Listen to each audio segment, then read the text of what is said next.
Gaano nga ba kalakas ang Apostle of Etarem para hatiin sa 5 ang kapangyarihan nito upang makapunta lamang sa Earth? Dahil sa chapter na ito ay official nang ipinakita ang bagong form ng Etarem's Apostle since nakuha na nito ang pangalawang fragment power na kayang magbigay sa kanya ng survival against threat like Lee Min-song. Dahil in just single moment, nagawa lang naman niyang kontrolin ng lahat ng tao na nasa gusali na sobrang ikinagulat ni Lee Min-song. Kaya huwag na nating patagalin pa. Let's go! Nagsimula ang chapter kung saan pumunta si Lee Min-song sa isang napakalaking gusali at mukhang kakaiba ang ikinikilos nito. Sinabihan niya ang kanyang driver na maghintay lamang sa malapit at napaisip na 3 buwan na mula nung huli silang nagkita. Nadaanan ni Lee Min-song ang matanda na nag-aayos ng plan sa hallway at mukhang namumukhaan siya nito dahil ito ay napawika na parang siya daw yung nakita niya sa news, ang Vice Guild Master ng Reaper Guild na si Lee Min-song. Kaya sinabi niya sa sarili na hindi daw talaga may tatago ang kanyang talent at excellency. Kaya naisipan niya na ipakita ng kaunti ang kanyang muka for good public image upang mapasalamat since ito ay importante.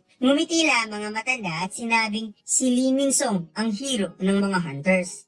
Na-realize ni Lee Min-song na yan ang mga mata ng paghanga at ganun siya dapat tingnan ng mga tao. Siya ang anak ng Vice President ng Eugene Architecture. Siya ay naging celebrity sa murang edad at nakakuha ng mga malaking advertisement. At mabilis siyang naging world celebrity na nakilala bilang The Prince of Asia. Matapos ang matinding catastrophe, siya ay na-awaken bilang isang A-rank awakener. Kaya inakala niyang magpapatuloy ang kanyang pamumuhay bilang isang apex predator kagaya kung sino siya noon. Subalit biglang sinabi ng kanyang driver na si Lim Taegyo na na-awaken ito bilang S-rank awakener. At sinabi na dahil siya ay matanda na, naisip niyang mag-quit sa pagiging driver at maging isang hunter na sobrang ikinagulat ni Lee Min-song at dagdag pa nitong isang irang awakener si Lee Min-song. At dahil in-encourage siya ng Hunter Association na bumuo ng isang guild, tinanong niya si Lee Min-song na wikang, gusto mo bang sumama sa akin? Kahit siya ay isang irang, subalit ang kanyang driver, isa namang S-rank, biglang nagiba ang kanyang mundo mula nung araw na yon. Ang structure ng pyramid ay nabaliktad matapos ang matinding catastrophe. Kaya dapat niya itong ayusin at ibalik ang structure sa original form, kahit ang kapalit ay kailangan niyang sumama sa mga demons. Pumasok na si Lee Min-song sa isang pribadong kwarto at tinanggal niya ang kanyang mask. At makikitang maraming naghihintay sa kanya para siya ay salubungin. At sobrang creepy ng mga ngiti nila mga lords. Kaya sinabi ni Lee Min-song na tatastasan niya ang mga bibig ng mga ito kung hindi tumigil sa pangisi. Tugon ni Lee Min-song sa mga tauhan kung nasaan na ang kanilang master. Hindi ba siya babatiin matapos ang lahat? Ngunit siya ay nagulat nang tinawag ang kanyang pangalan. Hindi siya makapaniwala sa kanyang nakita dahil na-recognize niya ang kulay ng buhok at ang mga mata nito na sobrang nakakainis. Kaya siya ay napawika na ikaw na ba yan, alien? Sinabi ni Lee Min-song na mukhang lumaki na ito ng gusto since last time. Huli niya itong nakita ay isa pa itong sanggol. At kahit ang mana ay biglang tumaas. Ito talaga ang kanyang inaasahan na mabilis lang itong lumaki. Sinabi ng Etarem's Apostle na sinabi niya na noon pa na hindi siya lumalaki. Sadyang nadagdagan lang talaga ang kanyang kapangyarihan. Paliwanag niya,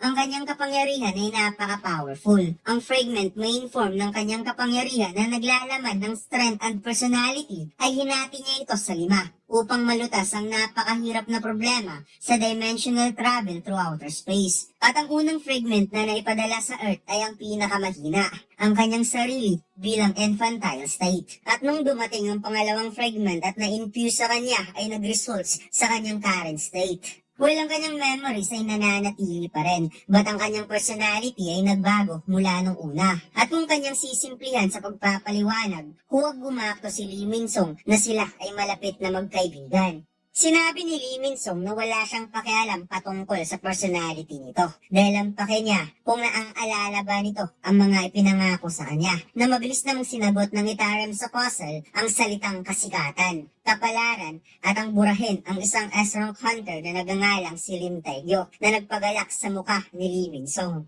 Napatanong ang Itaram sa puzzle kung bakit pumunta si Lee Min-sung dito dahil sinabihan niya na ito na hindi siya pwedeng bisitahin kung wala namang importanteng sasabihin. Sinabi ni Lee Min-sung na mayroon siyang problema sa Stardust production. Recently, ang Hyena Guild na nagsusupply sa kanila ng fuel at ang factory sa Seoul Station ay parehong nasira.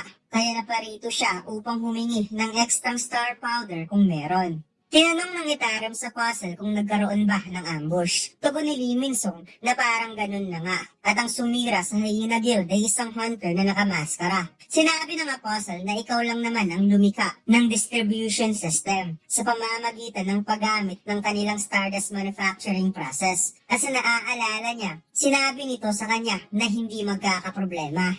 Napapoint out si Lee Min-sung at sinabi na kung titingnan lamang nito ang mga small detail, hindi matatapos ang lahat at tinawag niya ang puzzle na isang bata. Kung saan biglang napatitig sa kanya ang Itaram sa puzzle at sinabihan siya na isa kang incompetent.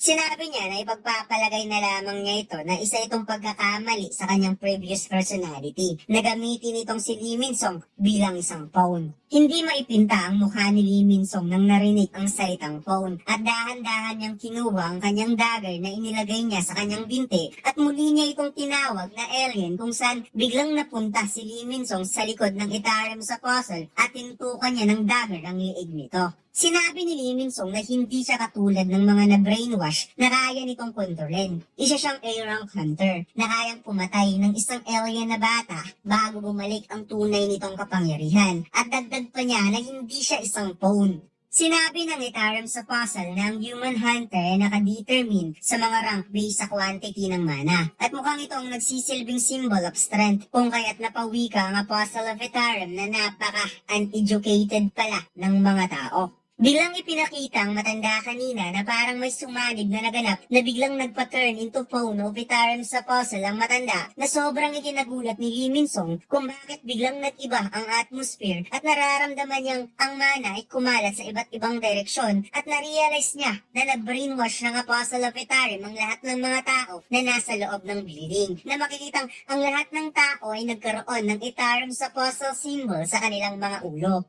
Sinabi ng puzzle ang rason kung bakit hinayaan ng kanyang previous personality na ituring itong si Lee Min-sung dahil ito ay isang malaking threat sa kanyang survival. Subalit ngayon, mayroon na siyang kapangyarihan na kayang mag-survive. Kaya ang kanilang relasyon ay magbabago depende sa kaya nitong gawin. Na makikitang ang lahat ng tauhan ng puzzle ay nakahanda na para tapusin si Lee Min-sung.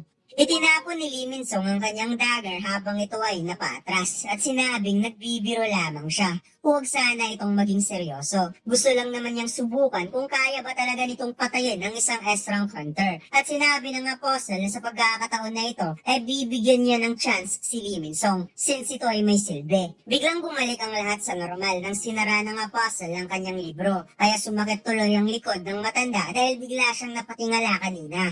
Pagkatapos, binuksan ng babae ang isang case na naglalaman ng maraming kristal na kaya mag-stimulant ng 100 times compare sa Stardust. Kaya natanong ni Lee Min-sung kung paano niya ito gagawing Stardust. Sinabi ng apostle na kung ihahalo niya ito, makakalikha siya ng napakaraming Stardust. However, unlike Stardust, na nagkakaroon lang ng effect sa mga low-rank hunter, pwede rin ito sa mga A-rank hunter. At pwede itong gamitin kaagad ni Lee Min-sung ngayon din sa pamamagitan ng pag-ingest. Tumanggi si Lee Min-sung sa offer dahil hindi niya pwedeng gamitin ang isang bagay na wala naman siyang alam. Bago siya umalis, sinabi niya na posibleng kaya niya nang makalikha ng mga malalakas na halimaw sa mundong ito. At wala siyang pakialam basta tuparin lang nito ang ipinapangako sa kanya. At mukhang ito ang nagmimistulang kasunduan ng dalawa na sa pamamagitan ng Stardust, magpapakalat ng mga uncontrollable hunters or monsters si Lee Min-sung sa Earth. Kagaya kung paano nila winasak ang Demon Castle. At ang kapalit nito ay ang patayin ng apostle si Lim Taegyo at pasikatin siyang muli.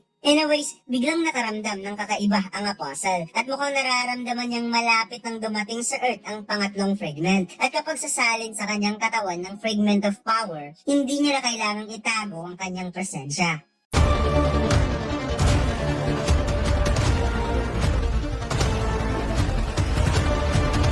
Subukan niyo maglaro ng One Online Studio 4 Episode 7. Ang download link ay nasa ibaba. Maraming salamat mga Lods.